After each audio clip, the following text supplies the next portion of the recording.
क्यों आते हैं, वीरान होटल है, मनहूस, और पड़े रहते हैं, खटमल बहुत थे वहाँ।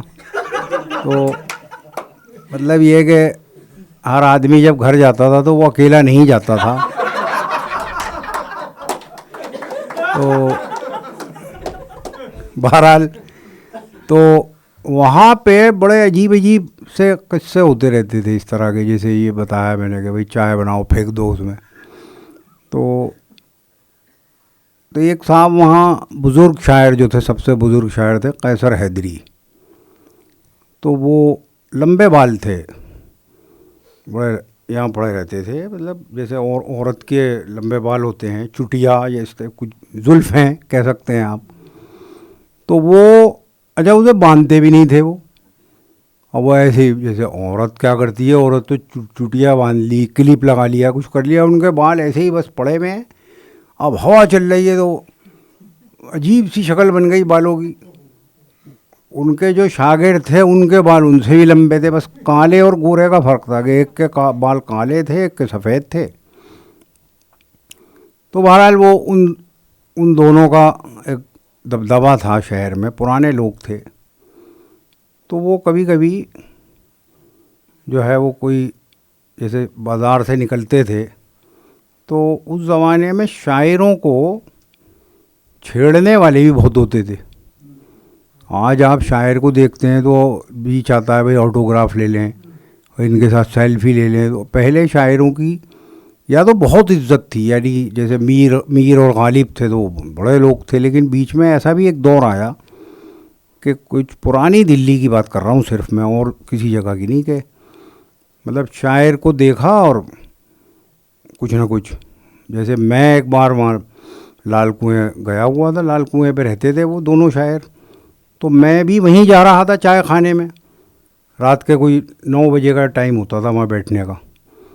तो वो कहने लगे अरे कहाँ जा रहा हो, मैंने वहीं जा रहा हूँ जहाँ आप जा रहे हैं। कहने तो हाँ साथ चलो। तो पहले रिक्शा जो है दिल्ली में चौड़े चौड़े होते थे, तो उसमें एक आदमी ऊपर को बैठ जाता था, 2 इधर नीचे को बैठ जाते थे। तो मैं वो बैठ गया उसमें एडजस्ट करके। मुझे मालूम नहीं था कि शहर में इनकी कितनी इज्जत है दोनों की। तो बहरहाल वो रिक्शा जब आगे बढ़ा तो एक आवाज़ आई कि राहु केतु। तो मैंने कहा यार होगा, फिल्म भी आई हुई थी उस ज़माने में एक राहु केतु। फिर वो आगे बढ़े तो एक किसी का जुमला आया, जवाबी ख़त। वो साथ रहते थे ना दोनों, तो उनके नाम रखे थे लोगों ने, जवाबी ख़त। अच्छा वो मैंने बताया ना कि जुल्फ़ें ऐसी पड़ी रहती थी, उसमें ना रबड़ डाला जाता था ना वो क्लिप डाला जाता था। पता चला हवा चल रही है और जुल्फ़ें उड़ रही हैं। तो वो ऐसा ही कोई मंज़र किसी ने देख लिया होगा, तो उन्होंने उनका एक एक्सेलसियर सिनेमा था काजी हौज, ये जो चावड़ी बाज़ार का मेट्रो स्टेशन है, इससे पहले एक एक्सेलसियर सिनेमा था। पुरानी फिल्में रिलीज़ होती थी वहाँ पे, और बहुत ही सस्ता टिकट, बहुत ही सड़ा हुआ, यानी वो था मतलब हॉल, सिनेमा हॉल। तो उसके पास से जब हम गुज़र रहे थे तो एक आवाज़ आई, बड़ी बड़ी तेज़ आवाज़ थी वो, और वो ये आवाज़ थी कि अबे उजड़ी हुई चील। तो मैंने कहा यार, अच्छा मैं फिर तो बहरहाल फिर जामा मस्जिद आ ही गया रिक्शा, और मैंने फिर ये तय किया कि चाहे मुझे अंगारों पर चल के आना पड़े, लेकिन इन दोनों के साथ रिक्शा में कभी नहीं गया। तो हालांकि वो आदमी बुरे नहीं थे, दोनों को मैं अच्छी तरह जानता हूँ, और उनके मोनोग्राफ भी लिखे हैं दोनों। ये शायरों के किस्से जो है, इसमें जो मैंने बहुत आज़ादाना तरीक़े से जो खाके लिखे हैं वो उन दोनों के ही हैं। अब वरना मुझे जैसे वसीम साहब के बारे में मैं लिखना चाहता था, जो लिखना चाहता था वो लिख ही नहीं सका, क्योंकि वो बार बार मुझे कई बार फ़ोन आया इस दौरान उनका, और भाई वहाँ कैसे जा रहा हूँ, और वह कौन सी फ़्लाइट है तुम्हारी, और किस फ़्लाइट से चलना है,